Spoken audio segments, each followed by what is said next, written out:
and, whitewashed, certainly, through the 50s and the 60s. And I used to hate cowboy movies. What if the queen of Hollywood's screen hid a battle you never knew? Helen Mirren, at 80, is peeling back the curtain on a life of triumphs and betrayals. Her story, forged in the shadows of fame, holds secrets that will change how you see her. Are you ready to uncover the truth? At 80, Helen Mirren, an icon whose performances have defined generations, stands at a crossroads. Her career, spanning over 6 decades, is a testament to her brilliance, from her Oscar-winning role in The Queen to her upcoming work in The Thursday Murder Club, set to stream on Netflix in August 2025. Yet, beneath the accolades lies a story she's only now ready to share, one of betrayal, resilience, and the men who tried to dim her light. Who are these figures, and what did they do to earn her disdain? The answers lie in a journey through Hollywood's shadows, where power and ambition often collide. Born Elena Lydia Vasilyevna Mironov. On July 26, 1945 in London, Helen grew up in a modest household. Her father, Vasily Petrovich Mironov, a Russian immigrant and civil servant, and her mother, Kathleen, from a working-class English family, instilled a grounded strength in her. At 13, a school production of Hamlet ignited her passion for acting, a spark that would lead her to defy all odds. Her parents were skeptical, wary of the entertainment world's pitfalls, but Helen's determination was unstoppable. How could a girl from such humble roots conquer an industry built on privilege? Her early career was a proving ground. At 18, she joined the National Youth Theatre, captivating audiences as Cleopatra in Antony and Cleopatra. Her talent led her to the Royal Shakespeare Company, where she honed her craft in classical roles. But transitioning to film revealed Hollywood's darker side. The 1960s and 70s were a man's world, where women were often judged by their looks rather than their skill. Helen faced this reality head-on, recalling in a 2018 Vogue interview how she felt like a piece of meat with no value. The storm of Helen Mirren's past, unveiled in the shadow of Harvey Weinstein's legacy, now surges forward, carrying the weight of betrayals that shaped her. At 80, she stands as a titan, her recent roles in Moblin Season 2 and the upcoming The Thursday Murder Club, set for Netflix in August 2025, proving her enduring brilliance. Yet, her reflections on those who wronged her reveal a deeper truth about Hollywood's unforgiving landscape. The second man in her story is Liam Neeson, a love that once burned bright, but left scars that lingered. What happens when the heart trusts too deeply in a world of fleeting promises? Their romance began on the set of Excalibur in 1981, a medieval epic where their on-screen passions spilled into real life. For 4 years, they were a golden couple, living together, sharing dreams, and navigating the highs of their rising careers. "We loved each other very, very much," Helen shared in a 2022 AARP The Magazine interview. "I love him deeply to this day. He's such an amazing guy." She even crafted a shirt for him, a gesture of devotion from her days of sewing for loved ones. But could such a fierce love withstand Hollywood's pressures? The original tale spins a darker narrative. Late-night calls Helen couldn't answer, suspicious trips, and a crushing moment when she returned home to find Liam with a younger woman, wearing a shirt she'd ironed. His cold apology, "I'm sorry you had to find out this way," cut deep, forcing her to shut off her heart for nearly a decade. "He didn't kill me, but he made me lose myself for 9 years," she's quoted as saying. Yet public records paint a different picture. Their breakup was amicable with no evidence of infidelity. On The Graham Norton Show in 2018, they laughed about their past, Liam recalling being smitten by her as Morgana Le Fay.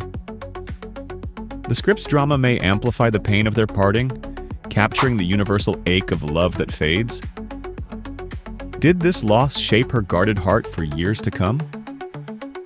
The third man's betrayal shifts to a public stage, where words cut deeper than actions. Robert Redford, Hollywood's golden icon, is said to have wounded Helen at the 1995 BAFTA Awards. As she sat nominated, Redford, presenting the award, reportedly remarked that she made middle-aged women seem seductive, a backhanded compliment that reduced her artistry to her appearance. The room laughed, but Helen's smile froze, the sting of condescension piercing her core. "I hate him not because of one sentence, but because he chose the moment I needed uplifting to drag me down," she's quoted as saying. But no record of this incident exists. Years later, they co-starred in The Clearing in 2004, their chemistry praised by critics.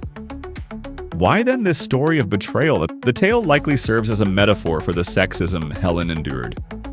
She's spoken of being objectified, called a piece of meat in a 2018 Vogue interview, and facing pressure to conform to beauty standards. In a 1975 interview with Michael Parkinson, she was patronized about her physicality, a moment that still resonates. Redford's alleged slight captures the subtle, insidious ways women were undermined, their talent overshadowed by their looks.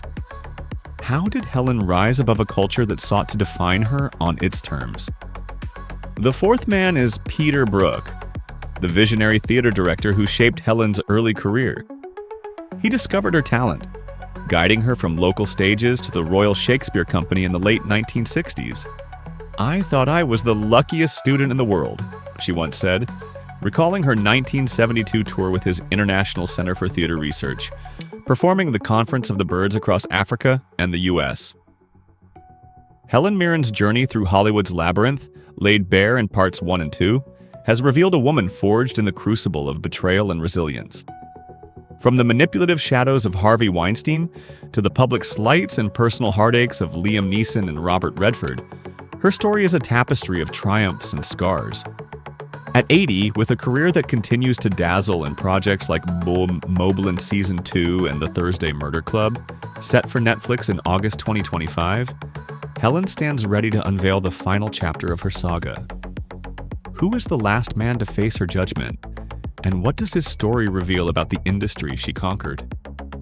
The fourth figure in Helen's reckoning is Peter Brook, the visionary theater director who shaped her early artistry.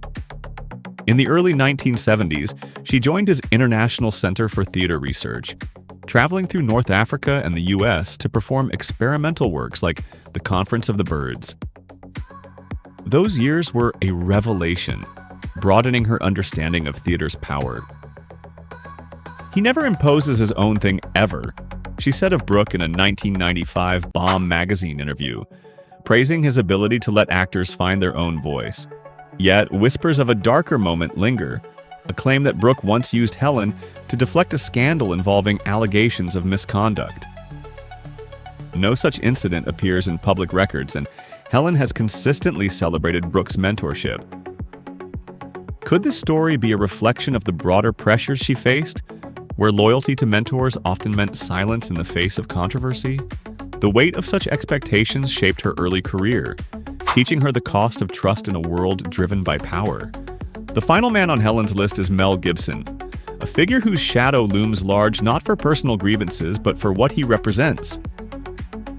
Gibson, celebrated for films like Braveheart and Lethal Weapon, has been marred by controversies. Anti-Semitic slurs during a 2006 arrest and allegations of domestic abuse that rocked Hollywood. Helen, a fierce advocate for equality and women's rights, has made her stance clear. She rejects what Gibson embodies. "I don't want to share a set with someone who spews hate," she's said to have declared, reflecting her refusal to compromise her principles. While no specific record ties her to a direct conflict with Gibson, her outspoken criticism of industry toxicity aligns with her reaction to his actions. In a 2018 Vogue interview, she spoke of feeling like a piece of meat in her early career, a sentiment that fuels her disdain for figures who perpetuate harm. What does it mean to stand firm in an industry that often rewards silence? These 5 men, Weinstein, Neeson, Redford, Brook, and Gibson, represent more than individual betrayals. They embody the systemic challenges Helen navigated. From the sexism of the 1960s and 70s to the power dynamics that silenced voices, Her story mirrors the struggles of countless women in entertainment. The Me Too movement, sparked by Weinstein's 2017 downfall, gave voice to these truths, with the 2020 Time's Up Foundation report noting improved workplace policies in response to widespread harassment claims. Helen's experiences, from being objectified to facing subtle slights, resonate with actresses like Charlize Theron and Gwyneth Paltrow, who also spoke out.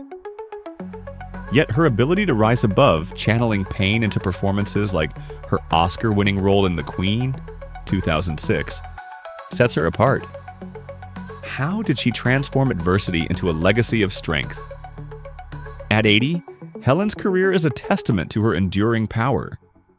Her recent work in 1923 alongside Harrison Ford and her upcoming role in The Thursday Murder Club showcase a versatility that defies age. Comparing her past to her present, the contrast is striking. Once a young actress fighting for respect in a male-dominated industry, she's now a Dame Commander of the Order of the British Empire, the only person to achieve both the US and UK Triple Crowns of acting. Her journey from a working-class London upbringing, her father a civil servant, her mother from a family of butchers, to global icon is a masterclass in perseverance. But what does her life look like beyond the spotlight? Helen's success has built a life of elegance and influence, with a net worth of $100 million shared with her husband, director Taylor Hackford. Their wealth is reflected in a $17 million Los Angeles mansion, a haven of luxury with 11 bathrooms, blending comfort with sophistication. Her car collection, valued at $270,000, includes a 1999 BMW 740 IE38, a sleek sedan that mirrors her timeless style. While details on other vehicles are scarce, her taste leans toward understated elegance.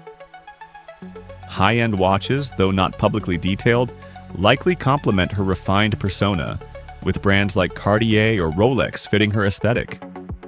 Her business ventures include lucrative endorsements with L'Oreal and LK Bennett, cementing her as a style icon. These deals, alongside her acting income, have ensured financial stability. Helen's approach, choosing roles with purpose and investing wisely, offers a lesson. Integrity and strategic planning can yield lasting wealth.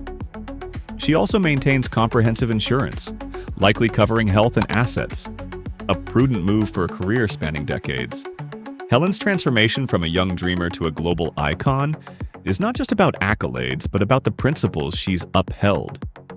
Her advocacy for women's rights, seen in her support for Save the Olives and her outspokenness on industry reform, underscores her impact. The scars of her past, whether from love lost, public slights, or systemic pressures, have only strengthened her resolve. As she reflects on these 5 men, their stories are less about them and more about her triumph over their shadows. Who among them left the deepest mark, and how did she turn pain into power? Her legacy answers that question with every role she takes, every cause she champions. As this saga closes, Helen Mirren emerges not just as an actress, but as a symbol of defiance and grace. Her life, from a modest London childhood to a Hollywood empire, is a reminder that true royalty is earned through courage. What will her next chapter hold, and how will she continue to reshape the world she's conquered? One thing is certain, Helen Mirren's story is far from over, and her voice will echo for generations. The script, however, claims a scandal erupted, with a female actor accusing Brooke of misconduct, forcing Helen to defend him. "He used me as a shield for his honor," it says. Yet, no such scandal is documented. Helen has praised Brooke's approach, saying in a 1995 Bomb magazine interview, "He never imposes his own thing ever. It's about saying, what can you do?" This narrative may reflect the broader pressures of loyalty in the industry, where young actors faced impossible choices between mentors and truth. Helen's time with Brooke was transformative, shaping her versatility through experimental theater. Why cast him as a betrayer? Perhaps it's a way to explore the complexities of mentorship in a high-stakes world, where trust can be tested by power dynamics. What lessons did Helen carry from this chapter? Helen's journey through these betrayals, whether real or dramatized, reveals a woman who turned pain into power. The Me Too movement, sparked in 2017, amplified voices like hers, with a 2018 Hollywood Reporter survey noting 60% of women in entertainment faced harassment. Her story echoes those of actresses like Charlize Theron, who spoke out about industry abuse. At 80, Helen's reflections carry the weight of decades. Her charity work with Save the Olives and upcoming projects showing her unyielding spirit. But one final name remains, a figure whose actions may tie her past to her present. Who is the fifth man, and what truth will he unveil? The pressure to conform was relentless. In films like Caligula, 1979, Helen navigated roles that demanded nudity, later describing the set as a nudist camp where you felt embarrassed if you had your clothes on. These experiences, coupled with inappropriate advances, tested her resolve. Maybe it's me, she once wondered, grappling with the industry's toxic norms. Yet, her inner strength refused to break. Could she rise above the challenges that threatened to derail her? Helen's resilience became her greatest weapon. Her breakout role in the Long Good Friday, 1980, showcased her as a force, blending strength and vulnerability in a way that captivated audiences. She went on to deliver iconic performances in The Queen, 2006, earning an Academy Award, and Prime Suspect, 1991 to 2006, where her portrayal of Detective Jane Tennyson redefined television drama. Her recent roles in 1923 and Moblin Season 2, alongside stars like Harrison Ford and Pierce Brosnan, prove she's still a powerhouse at 80. If you've been captivated by Helen's journey, please show your support by liking this video and dropping a comment with your thoughts. What moved you most about her story? Your engagement helps us bring more untold tales to light, connecting us as a community of story lovers. And don't miss what's coming next. Subscribe to join us as we explore the lives of other Hollywood legends, from classic icons like Meryl Streep to modern trailblazers with secrets of their own. Each story promises to unravel the triumphs and trials that shaped their paths, and you won't want to miss a single moment.